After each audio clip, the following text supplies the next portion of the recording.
सह्याद्री व्याघ्र प्रकल्पातून एक दिलासादायक बातमी समोर आली आहे। गेल्या काही दिवसांपासून बेपत्ता असलेली STR-T6 हिरकणी वाघीण अखेर कोयना जंगलातील कॅमेरा ट्रॅपमध्ये पुन्हा दिसली आहे। सह्याद्री व्याघ्र प्रकल्पातील STR-T6 हिरकणी वाघीण गेल्या काही दिवसांपासून बेपत्ता असल्याची चर्चा सुरू होती। तिच्या गळ्यात बसवण्यात आलेल्या सॅटेलाइट GPS कॉलरमधून सलग 10 दिवस एकाच ठिकाणाहून सिग्नल मिळत असल्याने वनविभाग सतर्क झाला होता। मोठ्या प्रमाणात गस्त वाढवून जंगल परिसराची तपासणी करण्यात आली, मात्र कॉलर असूनही हिरकणीचा ठाव ठिकाणा लागत नसल्याने कॉलरमध्ये तांत्रिक बिघाड झाला असावा किंवा कॉलर गळून पडली असावी असा अंदाज व्यक्त करण्यात येत होता।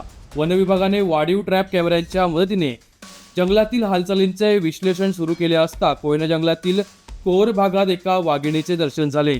तिच्या अंगावरील पट्ट्यांचे विश्लेषण केल्यानंतर ती STR-T6 हिरकणीच असल्याचं स्पष्ट झालं। विशेष म्हणजे तिच्या गळ्यात GPS कॉलर दिसून आली नाही। अधिकाऱ्यांच्या मते हिरकणीने स्वतःच्या पंजाने कॉलर काढून टाकली असावी किंवा ती नैसर्गिकरित्या गळून पडली असावी। दरम्यान कॉलर अधूनमधून सिग्नल देत असल्याचंही समोर आलंय। ट्रॅप कॅमेऱ्यात कैद झालेल्या फोटो व व्हिडिओमधून हिरकणीची प्रकृती सदृढ असल्याचं दिसून येत असून तिचे वजनही वाढल्याचं प्रथमदर्शी जाणवत आहे।